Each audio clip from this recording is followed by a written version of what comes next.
I apologize. I haven't been doing many videos lately because I've been hard at work and watching the World Cup and not really had time to make videos. But this is one I think is special because it's about Flo Balogun's red card and what people are saying about it. And I know a lot of people in England are saying that Kwanzaa should not, should appeal it as well because his red card is, whatever. Look, his was a straight red card. He went in studs up on the ankle. Absolutely a red card, no question about it. Have no problem with FIFA getting in, with VAR getting involved in that. Have no problem with the referee giving him the red card. He's going to get a one-match suspension. He deserves it. Okay. But let me also be blunt about other things, okay? As an American and as an Arsenal fan and as a fan of the U.S. national team who wants them to do well at this World Cup, and also as a fan of Flo Balogun who once played at Arsenal, was part of the Arsenal youth setup before he went to Monaco, I think this stinks. I think this stinks to high heaven, okay? Flo Balogun, yes, it was a bad call. It was a poor decision to give him a red card. Absolutely piss poor call. No question about it. I know people, I believe, I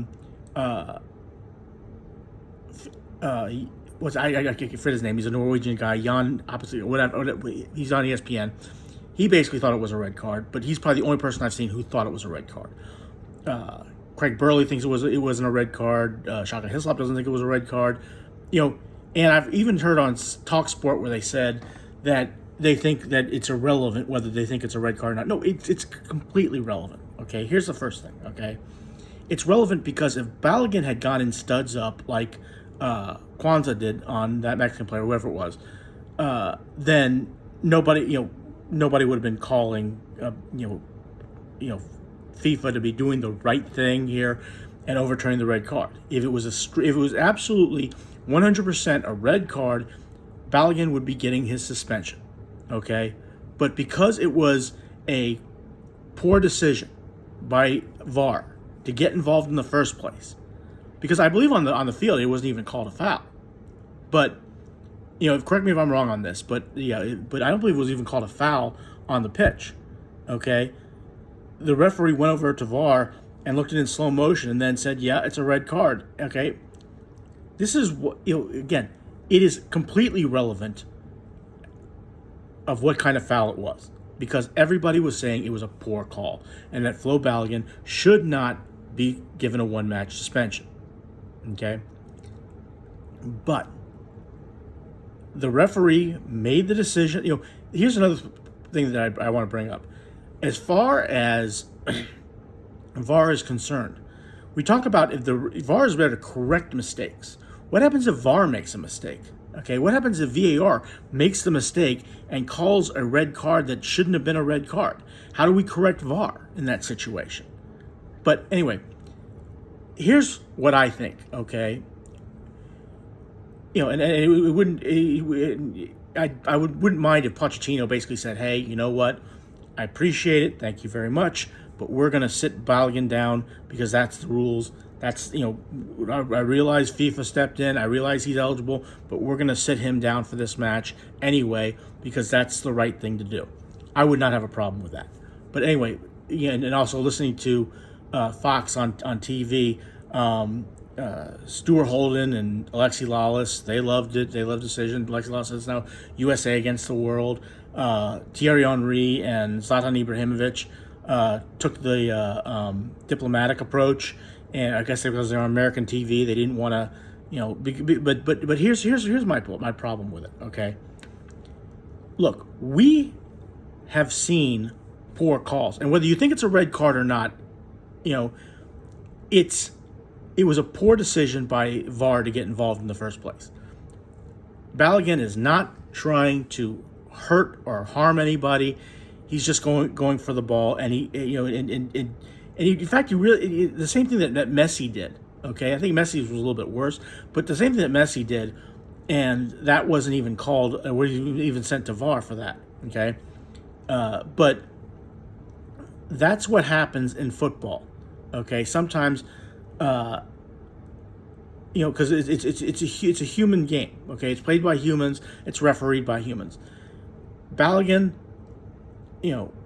went in, and on instant replay, on slow motion, it looks worse than it actually is. The referee and VAR made the decision. The United States has to live with it. Okay, Balogun should be given a one-match suspension, whether he likes it or not, whether we agree with it or not. That's why the rules are there. Now, I've heard that Donald Trump made a phone call to Johnny Infantino, and Johnny Infantino, again, I don't know if any if that happened. That's I don't have a problem with Trump calling and seeing if there's something that can be done. That's an inquest. That's something that I would expect any leader of the free world, especially ones hosting the World Cup, would do. Okay, but this is where I think FIFA needs to show a pair of cojones and say, you know what? No, those are the rules, and we're going to follow. Now, I've been an official before, okay? Not at that level, mind you, but I've been an official before. And there have been times when I have made errors, okay? When I blew my whistle, called a foul, and right after thinking about it, about 3 seconds later, I said, I should never have blown my whistle. I should never have called the foul. But you know what? I lived with it. The players live with it. The teams live with it, okay? That's what the game is. Now, I'm watching, the pundits, the Talk Sport, and there was a guy on Tim Vickery's Brazilian Shirt Name podcast who was talking about it very briefly, didn't really get into it, and they were talking about how it stinks, how FIFA blundered here. Well, I think FIFA blundered in the sense that they didn't stand up to Donald Trump. They didn't say, you know what, Trump, I'm sorry, but those are the rules, and that's how it's going to be. That's case closed, next case. Now, the United States is going to benefit from Flo Balogun, but we also need to remember some other thing, okay? The last 3 times that the United States has played Belgium, okay, 2 friendlies and 1 World Cup match, okay? 2013 up in Cleveland, Ohio, I was at that game. Belgium beat the United States 4-2, okay? And then the next year, they played them in the World Cup in the round of 16, and Belgium won 2-1. It was an extra time. Tim Howard stood on his head, and he made 16 saves. Fantastic saves by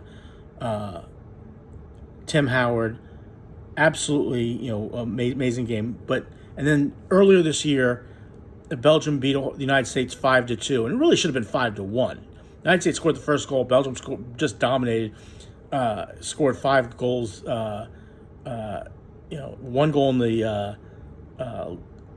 in the first half, and then 4 in the second one. The goal that the United States scored and made it 5-2 was pretty much a gift and a screw up by the Belgian defense. But that's 11 goals by Belgium versus 5 for the U.S., and we're speaking like the United States, is going to, because of Flo Balogun is going to play for the United States, they're going to just walk all over Belgium and march into the quarterfinal against either Spain or Portugal. Belgium is a solid team. Yes, they haven't played very well in the World Cup. Yes, they aren't, they're an old team. Kevin De Bruyne is old and so forth. But here's the thing.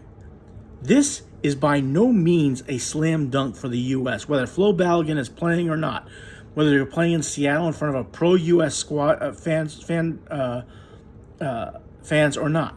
Okay, look, England went down to the cauldron of the Azteca, okay, and played against 80,000 Mexicans. Yeah, there were some British fans in there, but certainly not as many Mexican fans. And they went there and they pulled away a 3-2 win.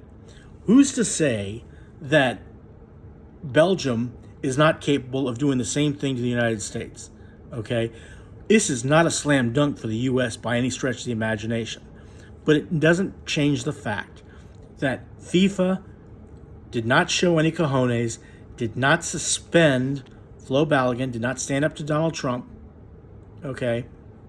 And that's what we have to live. Now the Belgian Federation has thrown up a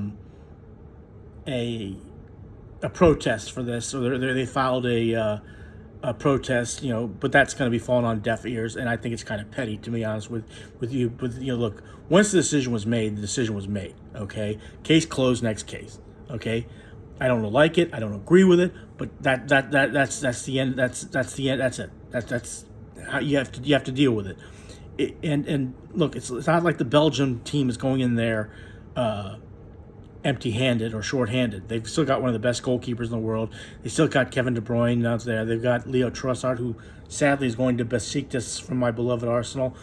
They still have a solid team, and they're still capable of beating the U.S., okay? But in my opinion, in my humble opinion, and in my closing thoughts, this stinks. Once the decision was made by the referee, by VAR, once he sent Balogun off, a red card, it should have stayed a red card, and its suspension should have been upheld. Balogun should not be playing in the game tonight. And again, this looks bad on FIFA. It looks bad on U.S. soccer. It looks bad on Donald Trump. It looks bad on Infantino. It just looks bad. It looks like home team. Again, if this was a home team, if this was played in Russia or played in England or in Morocco or Australia, would this call be overturned, or is it because the United States is playing at home? That's another question I have. Okay, there's a whole slew of questions a lot of people are going to have about this, but in my opinion, the United States should be without Flo Balogun. They should not be playing him. He should be out for one game suspension, and that's how I feel. Please click like, share, and subscribe, and have a good rest of your day. Thanks for watching.